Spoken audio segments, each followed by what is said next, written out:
Aleluia. Pode tomar o seu assento. Como hoje é uma extensão do Dia da Visão que nós comemoramos ontem, eu quero pregar uma palavra voltada à importância e por que Deus trabalha com uma visão. Eu quero que você abra a sua Bíblia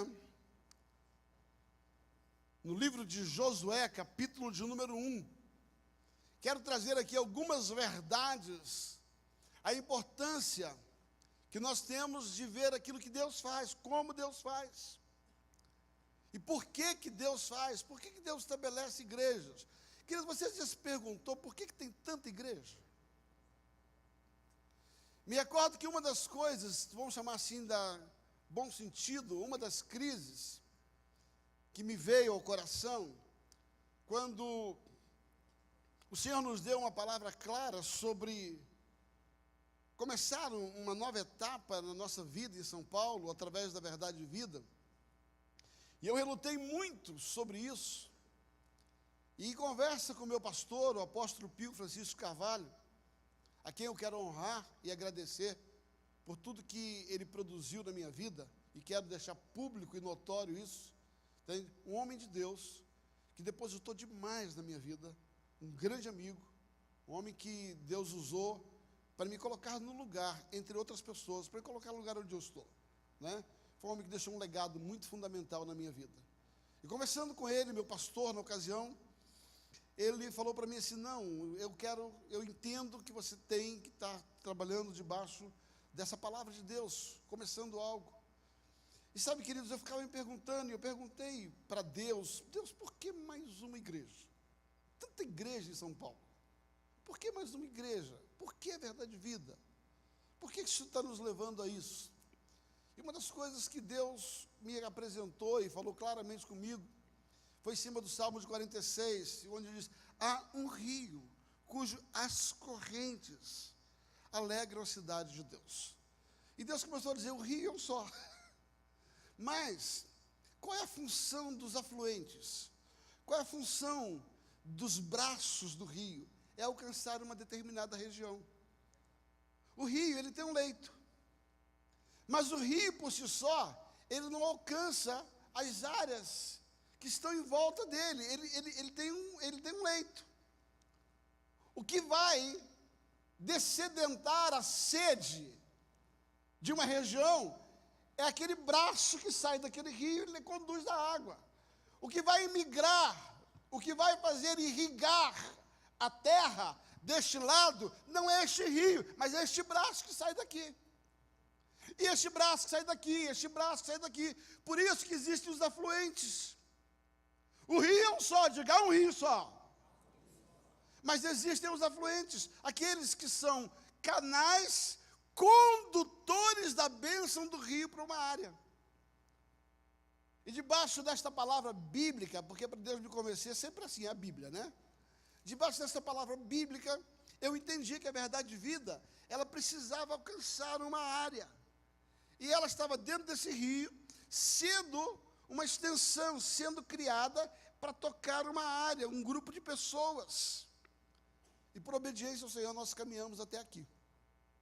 E esta é a razão pela qual a Verdade de Vida existe, né? Um entendimento da parte de Deus, que existe um grupo de pessoas, uma visão pela qual nós precisamos caminhar nela. Pastor, esta é a melhor visão do mundo? Não é e não será. A Verdade de Vida não é a melhor igreja que existe. A Verdade de Vida não é a única igreja que serve a Deus. A Verdade de Vida só é uma bandeira que serve a um exército. Nós temos um general. E nós temos um exército. E esse exército é composto de várias bandeiras.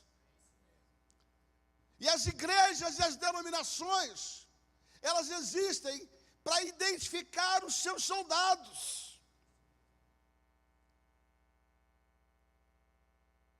Assim como outras igrejas surgiram Nós não somos a melhor igreja, nós não somos a única igreja que serve a Deus, nós não somos a mais importante, nós não temos a melhor visão, nós só somos um exército, uma bandeira dentro de um exército. Está claro isso? Não existe no nosso coração, no nosso entendimento, nenhuma prepotência de que nós somos melhor do que ninguém. Muito pelo contrário. Olhando para a minha vida, a história da nossa equipe, eu me vejo como aquele povo escolhido por Deus, do qual em Deuteronômio capítulo 8, versículo 1, ele diz assim: eu não vos escolhi porque vocês eram poderosos e fortes. Aí Deus fala: aliás, vocês não eram nada. Vocês eram mais fracos de todos eles, mas eu vos escolhi porque eu vos amei. Eu só entendo que aquilo que Deus nos deu é fruto de uma graça imerecida, de um amor de Deus inexplicável. Eu falo como Davi: quem sou eu? Quem é a casa de meu pai? Para que o Senhor pudesse nos confiar isso. Entretanto, se assim o Senhor desejou, fiéis nós seremos em cumprir o nosso chamado. E o que nós fazemos é simplesmente trabalhar por causa de uma visão, trabalhar por causa de um chamado. Tudo que nós fazemos, ela está estruturado num propósito, num entendimento de que esta é a nossa hora, este é o nosso momento, este é o nosso legado, e nós vamos prestar conta daquilo que Deus nos chamou para fazer. A verdade, vida, nada mais é do que, de repente, a igreja que Deus estabeleceu para cuidar de você. Ame ela. Ela tem muitos defeitos, a começar pelo seu pastor. Elas têm muitos defeitos. Sabe, essa pompa bonita de organização, de estrutura, querido, você não faz ideia que isso aqui é uma casquinha de ovo. E que a gente tem um cuidado enorme para não deixar quebrar. Enorme para não deixar quebrar isso aqui. Nós sabemos da nossa fragilidade, nós sabemos da nossa limitação, mas também nós sabemos do nosso compromisso, da nossa fidelidade, do nosso amor a Deus, do nosso amor à nossa missão. Respondo por toda a equipe, e eu quero dizer muito obrigado, antecipadamente, pela sua aliança, pela sua parceria, pela sua presença, pela sua cooperação. Esta visão veio de Deus, e nós só queremos ser obedientes a Ele. Josué capítulo 1.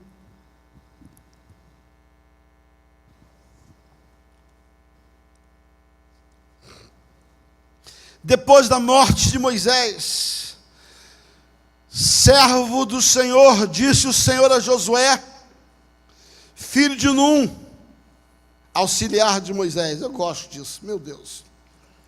Moisés, meu servo, é morto.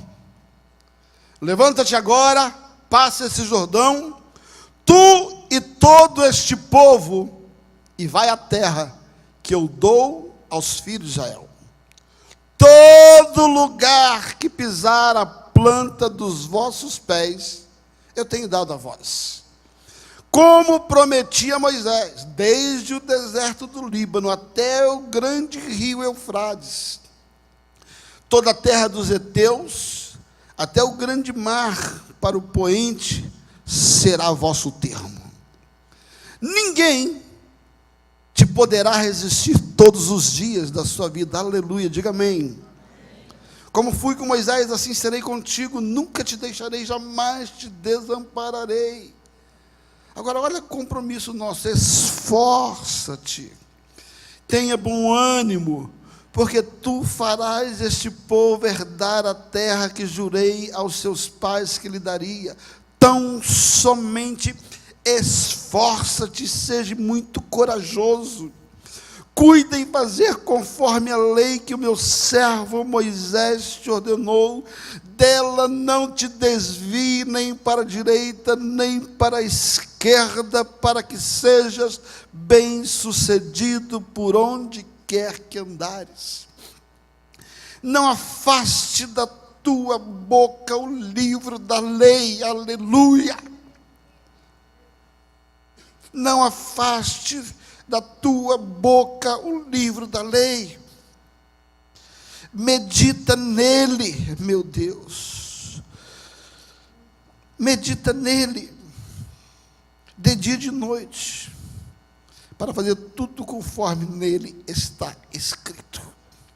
E assim farás prosperar o teu caminho, e serás bem-sucedido. Não te mandei eu? Esforça-te, tem bom ânimo, não pasme, nem te espante, porque o Senhor teu Deus é contigo, por onde quer que andares. Aleluia, aleluia, aleluia. Não te mandei eu. Eu quero começar essa mensagem com essa expressão, não te mandei eu. E se eu pudesse dar um tema a esta mensagem, e ela vai estar à sua disposição logo depois, né, o departamento de mídia, o tema é esse, não te mandei eu. Sabe, queridos, não foi muito fácil, pessoalmente, começar a verdade de vida. Ontem pude contar a história um pouco, a minha história, a história da pastora Mirna, como Deus nos uniu, como havia um propósito para a nossa união. Só que logo em seguida, passado esse tempo, Deus começou a fazer algumas coisas, e nos levou, nos abençoou, casamos, Deus nos prosperou, Deus nos deu negócios, e no auge da nossa bênção financeira de Deus, dos negócios em si, no auge desse momento, Deus nos encontrou e nos fez lembrar do nosso chamado. Foi uma experiência muito forte. Quando me recordo, Deus me fez recordar o meu passado, do lugar de onde eu tinha saído, e nós tínhamos adquirido um bem muito caro, um apartamento, e nesse bem, eu estava diante daquele imóvel, ali na varanda, e olhando, era um imóvel de frente para o mar, na Barra da Tijuca, eu estava ali olhando, e Deus me fez lembrar do lugar onde eu havia nascido, e tanta dificuldade no início da nossa vida, e eu declarei uma palavra que veio no meu espírito, eu falei, Senhor, o que darei eu ao Senhor, por todos os benefícios que me tem feito? Mais à frente, num outro momento, Deus me fez lembrar a continuidade desse verso, o verso diz assim, o salmista pergunta, o que darei eu ao Senhor por todos os benefícios que me tem feito? Aí o Senhor responde, cumprirei os meus votos e tomarei o cálice da salvação. E ali, Deus começou a nos direcionar a ir para o ministério de tempo integral. E queridos, somente Deus mandando que a gente obedeça. Foi uma experiência muito clara para mim, para a vida da pastora Mirna, uma ordem de Deus. Não te mandei eu, e Deus nos mandou, literalmente, deixar todos os negócios, deixar o Rio de Janeiro. Nossas filhas eram pequenas, Keimler era bem pequena, tinha 10 anos, Milena tinha 3 ou 4 anos de idade, 3 anos de idade. Nós deixamos um apartamento na Barra da Tijuca, deixamos um apartamento onde nós morávamos, deixamos 5 empresas, deixamos muitas coisas, deixamos bens materiais, deixamos alguns parentes e fomos para o lugar onde Deus nos mandou. Deus nos mandou para Curitiba. E fomos ali, junto ao apóstolo Pio, começar a comunhão cristã Aba, que tinha 1 ano de existência, e foi uma obediência de Deus. Não é fácil você deixar uma vida próspera, não é fácil você deixar família, não é fácil você deixar, foi muito sofrido para as nossas filhas, porque era um novo ambiente, as amizades diferentes, e realmente Deus nos levou para ali, e Deus tinha dito que aquilo ali seria só uma ponte, só um tempo, até que Deus nos trouxe para São Paulo. E é interessante, a nossa vinda para São Paulo se deu no momento onde pastor Sérgio e pastora Celina, eles estavam se associando à comunhão cristã Aba, essas coisas, esses mistérios que eu não entendo, Nivaldo. O pastor Sérgio era aqui de São Paulo, estava se associando à comunhão cristã Aba lá em Curitiba, né? Aí o que acontece? Essa história de Marília, São Paulo, aí Deus também tinha nos ligado do Rio para Curitiba, essas coisas que a gente não entende, o que Deus faz, né? Propósito, né? Por que Deus tem que trazer o pessoal lá de São Bernardo para cá? Tanta igreja, que você sossega lá. O senhor fica sossegado lá. Vocês têm que estar inventando moda para a gente. Está ali o Hugo Michele inventando moda. Já fui ver um imóvel para alugar. Eu não entendo essas coisas. São os mistérios de Deus, né? O Hugo e Michele, eles pegavam 3 ônibus. Por quanto tempo? 2 anos. 2 anos, levavam 2 horas para sair lá de São Bernardo para vir congregar aqui. Ó, tem gente que é tantã, cara. Eu fiquei fazendo conta, quantas igrejas passaram no caminho. Diga assim, propósito. Quando Deus une propósito, não tem jeito, né? E Deus nos levou para lá, para Curitiba, e nós fomos para lá porque Deus mandou a gente para lá. Nós viemos para São Paulo porque Deus nos mandou para cá. E nós nos tornamos verdade de vida porque Deus mandou assim. A palavra é: não te mandei eu. Queria falar uma coisa para você. Se Deus mandar, faz. Se Deus mandar, pode entrar de cabeça que vai funcionar. Eu precisava de me envolver com a igreja. Eu estava bem no Rio de Janeiro, eu estava bem de grana, eu estava bem de empresa. Querido, antes de ser pastor, eu já tinha uma agenda de pregação insuportável. Durante 3 anos eu dei mais de 130 seminários para a Associação de Empresários da Donep. Eu sempre tive uma agenda louca de pregação, eu nunca precisei de igreja para pregar. Sabe, eu falo: Deus, estou arrumando sarna para se coçar. Me lembro quando Deus me chamou para o tempo integral, eu falei: Deus, o Senhor está resolvendo 2 problemas, o Senhor está arrumando 2 problemas. Primeiro, o Senhor está perdendo um baita dizimista, porque agora eu vou parar de ganhar dinheiro. E depois o Senhor arrumou um cara pesado, uma estrutura pesada. Agora você ainda vai ter que me sustentar. Além de não dar dinheiro, eu vou te pegar dinheiro da igreja. Eu não entendo essas coisas. Mas não te mandei eu? Não te mandei eu? Tudo que nós fizemos foi porque houve uma palavra de Deus para que nós pudéssemos fazer. Chegamos à verdade de vida por uma ordem direta de Deus. Deus nos deu uma experiência muito forte. Interessante que eu estava em Atlanta, nos Estados Unidos, me formando num curso, numa graduação, num mestrado que eu fiz junto com o meu pastor. Aliás, o meu pastor que pagou o mestrado para mim. Ele que deu a casa dele para eu dormir 1 semana por mês para fazer o mestrado. Ele pagou comida, café da manhã, almoço, janta. Então, pensa num cara que era meu amigo, e é meu amigo, o pastor. Ele investiu na minha vida. E nós fomos nos formar. E quando eu entrei naquela igreja, lá em Atlanta, nos Estados Unidos, eu ouvi uma voz audível de Deus, como você está ouvindo a minha. Sabe, se você nunca teve essa experiência, eu profetizo que você terá. Agora, cuidado, porque Deus só fala audivelmente quando a coisa vai ficar muito ruim e você não vai poder desistir. Pode olhar na Bíblia, toda vez que Deus falou audivelmente, o bicho pegou, e na hora que o cara ia desistir, ele lembrou da voz que ele ouviu, não corria atrás. Eu sempre aprendi isso na Bíblia. Deus falou audivelmente, e não foram muitas vezes. Deus falou audivelmente assim: acabou o seu tempo. Depois de um tempo de muita luta, eu fui falar com o meu pastor. Sabe, querido, eu disse ontem, eu vou repetir para você. A verdade de vida não surgiu de uma divisão, diga amém. A verdade de vida surgiu de uma ordem. Não te mandei eu. Uma das coisas que Deus falou para mim claramente, que nós nunca podemos nos mover por causa do problema, mas nos mover por causa do propósito. Havia um propósito para que a verdade de vida começasse. E eu me recordo que essa palavra de Deus foi muito clara. Quando Ele pediu para eu sair, eu lutei por muitos dias. E eu sou chorão, chorei que eu não queria sair. Eu não queria sair.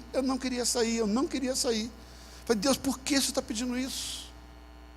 Eu estou aceito pela minha igreja, eu estou amado pelos meus pastores, eu estou reconhecido no meu ministério na igreja local, eu não tenho problema de relacionamento.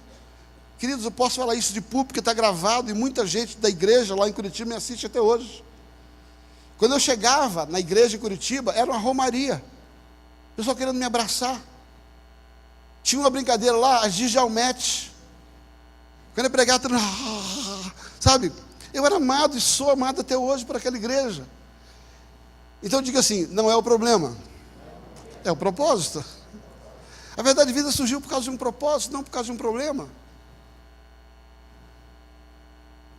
E eu me recordo quando compartilhei com o meu pastor a respeito desta palavra que Deus tinha me dado. Ele falou assim, olha, Djalma, no dia do seu aniversário, 8 meses atrás, eu estava orando por você, 8 meses antes de Deus falar comigo, Deus falou com ele. E ele falou assim, você está abençoado. E nos abençoou, e está aqui alguns pastores que estavam lá na ocasião e sabem o que eu estou dizendo. Nos abençoou, nos enviou, e nós começamos a verdade de vida porque Deus mandou. Diga assim, não te mandei eu. Agora, queridos, essa é a parte mais fácil da visão. Eu descobri que obedecer não é difícil. Obedecer é um desafio, mas não é difícil. E nós começamos a verdade de vida, tínhamos um pouco mais de 150 pessoas, no dia 2 de agosto de 2010. Nós fizemos o primeiro culto da verdade de vida na rua Tianguá, número 25, e começamos ali um trabalho. Quem estava aqui naquela ocasião? Quais são as pessoas? Levanta a mão, fica em pé. Quem estava na Tianguá naquela ocasião? Fica aqui em pé. Aqueles que estavam na Tianguá nessa ocasião. Ó, sei lá, 5%, 2% de gente, né? Obrigado.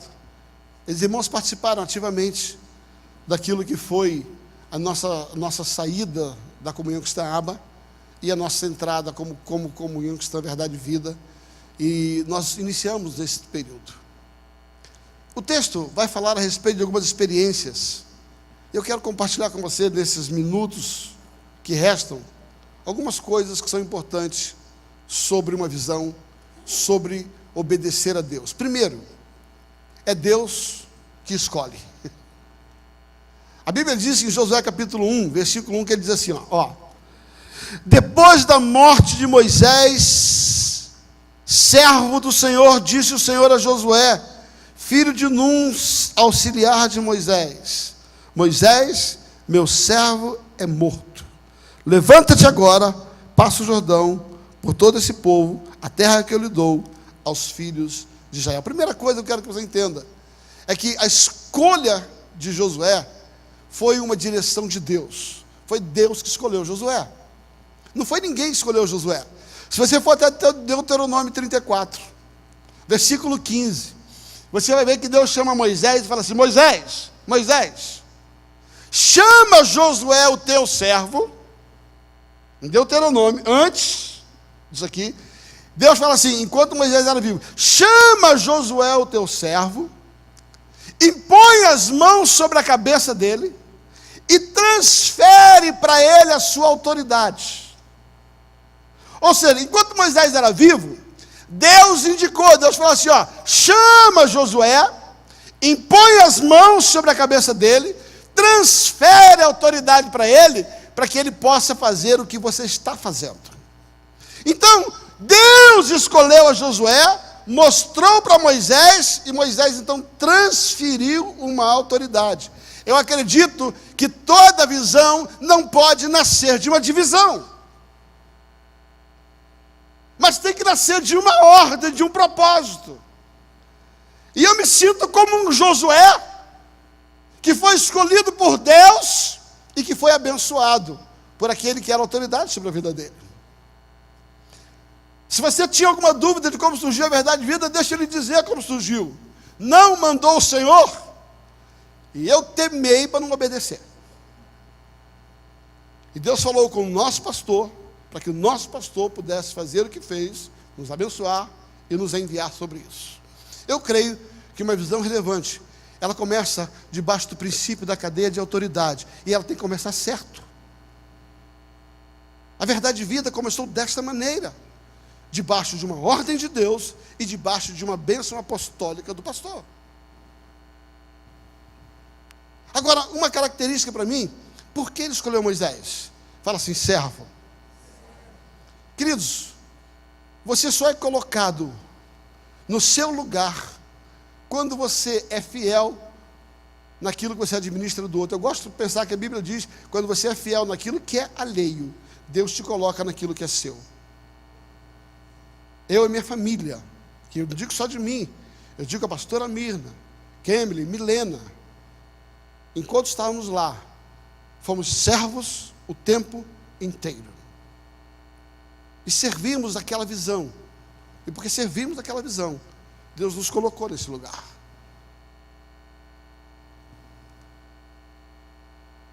Agora, interessante que o servo diz assim: Moisés morre, Josué já está autorizado a começar algo, a dar continuidade. E eu penso que Deus chega para Josué e diz assim: Josué, Moisés, meu servo, é morto. Levanta e passa esse Jordão. Que você não sabe como esse versículo falou comigo. Por quê? Porque o meu amor pela comunhão cristã sempre foi tão grande, que embora Deus tivesse me tirado de lá, eu ficava meu coração lá. É como se Deus dissesse assim: Djalma, há uma nova etapa. Há uma nova etapa para ser começada. E não se trata de bom ou de ruim. Pelo amor de Deus, entenda o que eu vou dizer para você. Não se trata de bom, de ruim, de melhor ou de pior. Se trata de propósito. Enquanto eu chorava e lutava para não obedecer, porque seu pastor é teimoso. Enquanto eu chorava e lutava para não obedecer, Deus me trouxe um profeta e disse: sabe por que eu estou te mudando? Esse profeta era de outro país. Ele falou: sabe por que eu estou te tirando de onde você está? Porque não se trata de certo ou errado, de bom ou de ruim. Se trata do que te trouxe até aqui. Não é suficiente para te levar onde eu quero. E que Deus falou comigo através daquele homem, daquele profeta, que aquietou meu coração, é que a razão pela qual Deus me trouxe, tudo que Deus tinha construído no meu coração tinha sido muito bom, só que só serviu até aquele momento. E para eu viver o novo de Deus, eu ia precisar tomar esta posição, esta postura, porque o que me trouxe até ali só foi o suficiente para me levar até aquele lugar. E se eu não obedecesse, eu ia ficar parado naquele lugar. Deus estava me mudando, porque Ele queria algo mais, e isso chamava-se verdade de vida. Josué estava ali, choroso.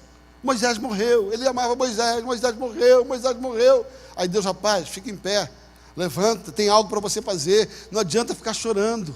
Há um propósito pela frente, levanta, tem um povo para você conduzir. Eu creio que, em segundo lugar, você precisa entender, se por um lugar é Deus que dá ordem, em segundo lugar, não se trata de algo melhor ou não se trata de algo novo, se trata de uma continuidade daquilo que Deus já estava fazendo. Deus havia dado uma visão para Moisés, e agora Josué estava conduzindo a visão com as suas características. Eu acredito que a verdade de vida nada mais é do que uma visão de tudo que eu construiu na minha vida esse tempo todo. Na minha vida, na vida pastora. Por isso, a verdade de vida, não existe nada de ineditismo naquilo que a gente faz. O que nós fazemos nada mais é do que dar continuidade àquele projeto que Deus começou na nossa vida. Terceiro lugar, no versículo de número 3, a Bíblia vai dizer o seguinte: todo lugar que pisar a planta dos vossos pés, tenho te dado como prometi a Moisés. Interessante, quando Deus chama Josué, ele diz assim: pega, levanta, Moisés é morto, e eu vou te dar um povo para fazer passar o Jordão.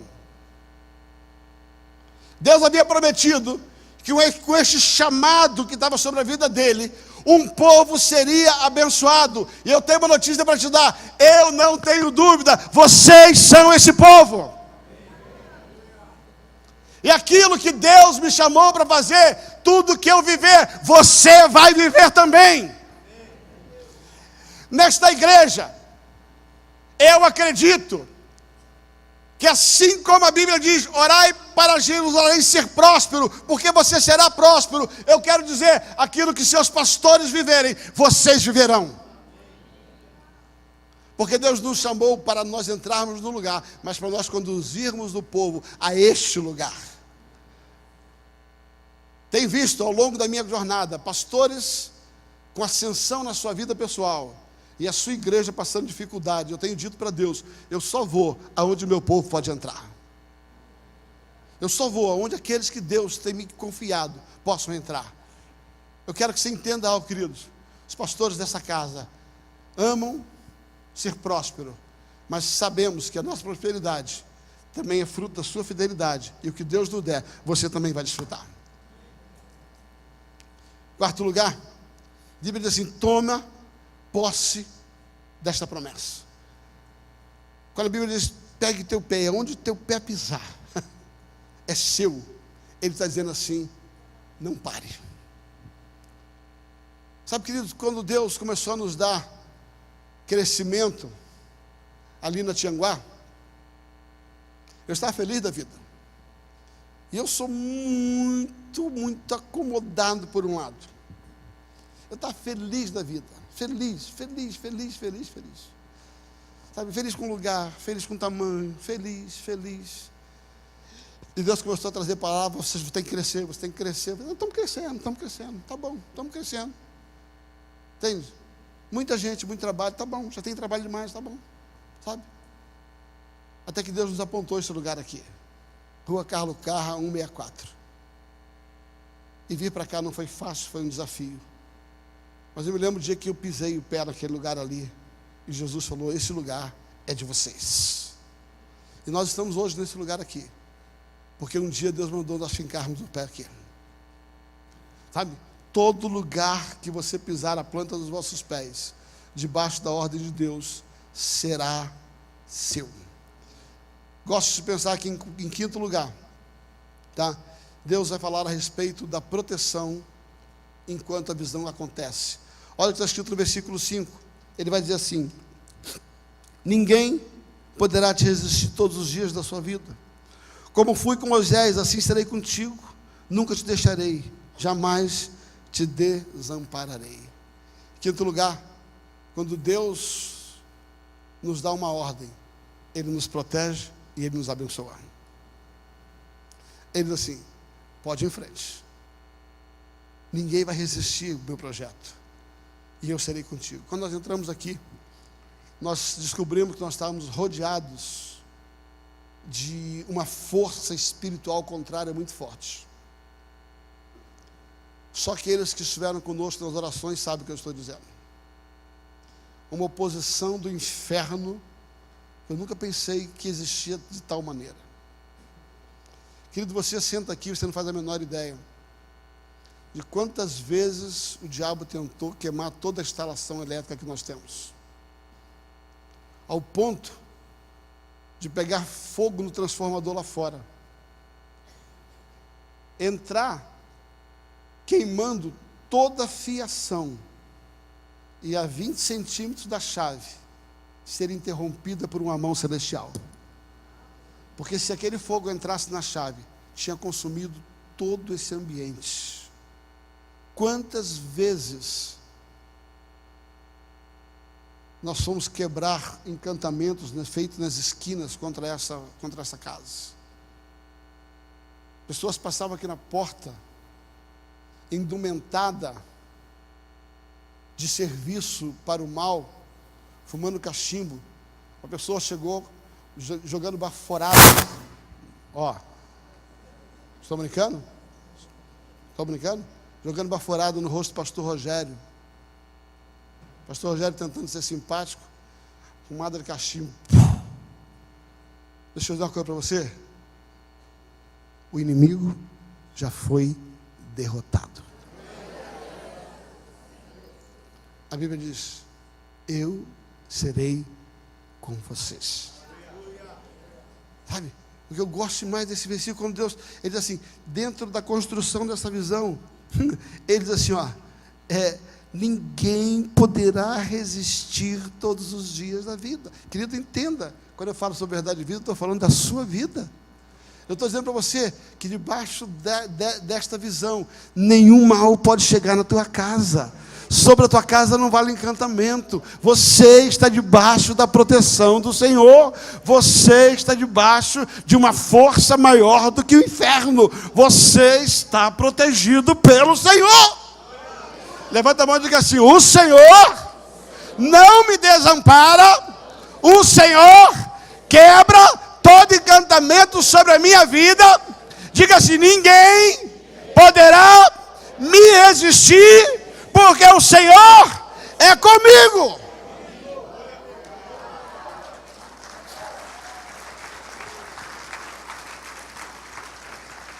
E nós temos visto isso como em verdade e vida.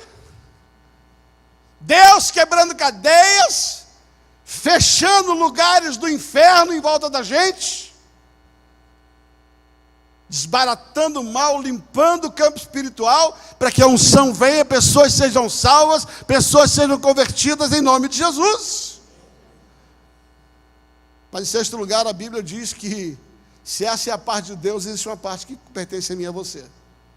A parte de Deus é nos escolher, a parte de Deus é nos dar poder, a parte de Deus é nos dar posse, a parte de Deus é nos dar povo, a parte de Deus é nos proteger. Agora tem uma parte que nos cabe. E essa parte começa no versículo de número 6. Ele vai dizer assim, ó, a sua parte é, repita comigo, esforça-te. De novo, esforça-te. Tem bom ânimo. Agora, olha que diz versículo 7, diga assim, tão somente esforça-te e seja corajoso. Sabe, queridos, qual é a parte que me cabe? Esforço. A Bíblia diz que o reino de Deus se conquista no esforço, na força. Deus está dizendo assim, por mais que eu proteja, vai ter uma hora em que você vai ter que levantar a cabeça e enfrentar. Esforça-te. Igreja, verdade e vida. Neste dia da visão, eu tenho a palavra para te dizer, não desanime. Esforça-te. Esforça-te. Esforça-te no teu trabalho, esforça-te no teu ministério, esforça-te na tua família, esforça-te nas tuas finanças, esforça-te no teu chamado, esforça-te. Deus já está fazendo a parte dele. Deus nos deu propriedade, Deus nos deu posse, Deus nos deu chamado, Deus nos deu proteção. Agora tem uma parte que cabe a mim e você. Não adianta Deus dar tudo isso, você ficar parado, sentado, curtindo sua dor de cotovelo. Nesse dia da visão, quer dizer para você, querido, está na hora de você se mexer, se coça. Hoje, quando terminar aqui, você vai dar uma passada e vai ver os departamentos funcionando. Se coça, faz algum trem. Quanto tempo tem que você não dá uma aula de escola bíblica dominical, você não ajuda num grupo de serviço, você não sai para evangelizar, você não faz uma ação social? Quanto tempo tem que você não arruma uma cadeira? Quanto tempo tem que você não ajuda a cuidar do estacionamento? Ministério de dança, fazer parte do teatro, entrar no ministério de oração, ei, ministério de louvor, se coça. Esforça-te. Faz alguma coisa. Quando você passar aqui, que ele começa a olhar e começa a dizer assim, onde é que é para coçar? Né? Agora, pelo amor de Deus, né, você não vai querer, você tem uma voz de urubu e vai querer cantar no louvor. Né? Vê onde você foi chamado para fazer. Eu, por exemplo, tenho certeza que fui chamado para o louvor, absoluta. O problema é só a minha voz. O Adson até deixou, mas aqui me proíbe. Querido, não posso nem cantar enquanto prego. Eu chego em casa, pai, você se ouviu? Enxerga não? Né? Mas ainda vou cantar, vou fazer um solo. Querido, esforça-te. Hoje nós temos uma rádio para tocar. A rádio vai entrar em ar, já está 24 horas no ar. Boa parte da programação, ela é uma programação de computador. Rubão começou esse trabalho, obrigado Rubão pelo empenho, junto com a Carol. Hoje o Marcelo está dando um toque diferente, né, dentro daquilo ali. Temos aqui a parte de mídia, vocês viram aqui, ó? Tudo que acontece está aqui, vocês estão vendo. Se coça, esforça-te. Mas ele não fala só sobre isso. Além dele dizer esforça-te, ele não é só esforço, ele diz assim, ânimo. Sabe por quê, queridos? Vou dar um segredo para você aqui. Quando você começar a trabalhar, isso aqui eu digo para você, não é uma profecia, mas é um fato que você vai acontecer. Quando você começar a trabalhar, você vai desanimar. Porque você vai esbarrar com coisas que você não imagina. Eu chamo de problema. Você vai encontrar aqui dentro problema. Nem é problema, é problema. Você vai encontrar pessoas que andam mais rápido que você e olham para você e dizem assim, não vai crescer não. Tem outros que parece que tem que empurrar a vida inteira, que não vai andar. Tem gente que a organização é tão grande que você não tem como entrar nela. É uma burocracia, você não faz ideia. E tem gente que é uma bagunça tão grande que você não quer entrar lá. Que ele tem de tudo aqui, fica tranquilo. Aqui tem gente que, sabe, vai fazer um ministério, mas tudo, vida, sorte, azar, será que vai dar? Sabe, assim meio entrepre, tudo é negativo. Tem gente que, oxe, caramba,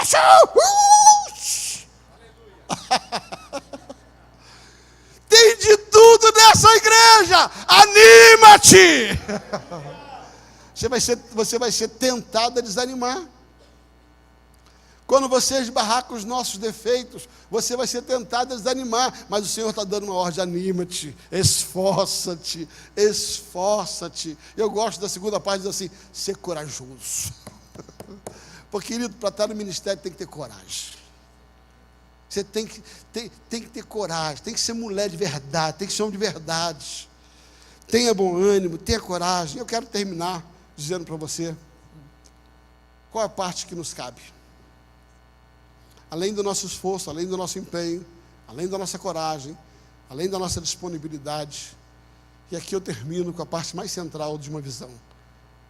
Não se aparte do livro desta lei.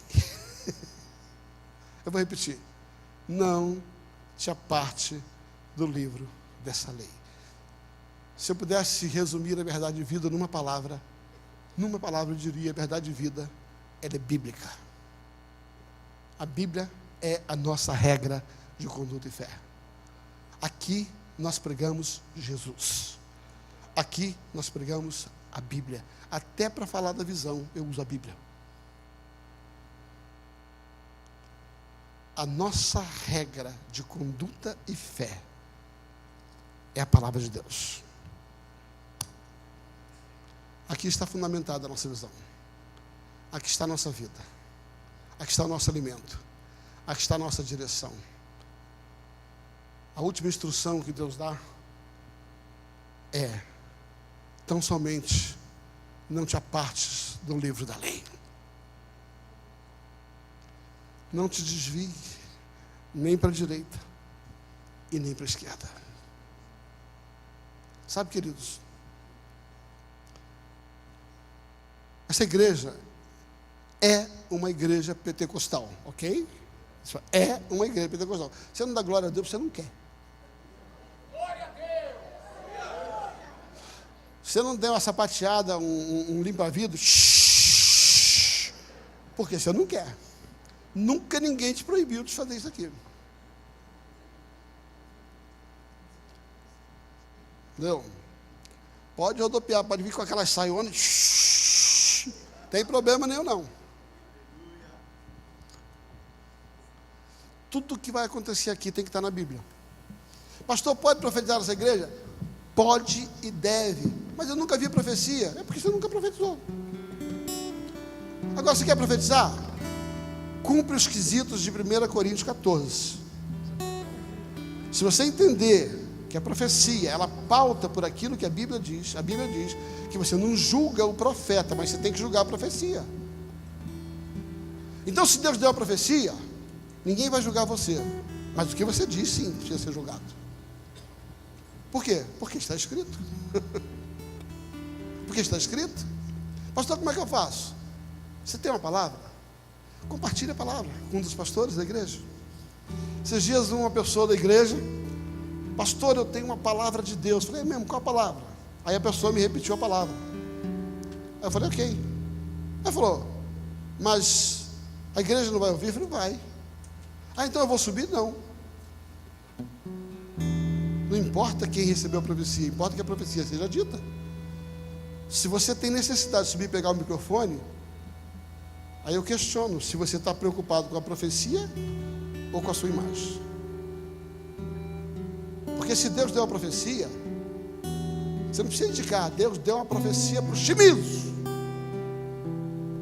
Deus deu para o pastor Chimilos. Por que eu tenho que dizer isso? A profecia é de Deus, não é dele. Você pode profetizar? Pode.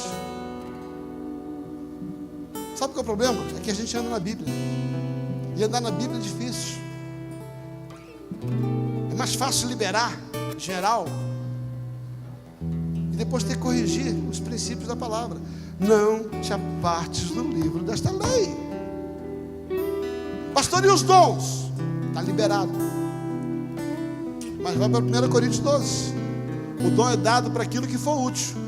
Se Deus está dando um dom para você e ele não é útil, desculpa, não é aqui que ele vai usar.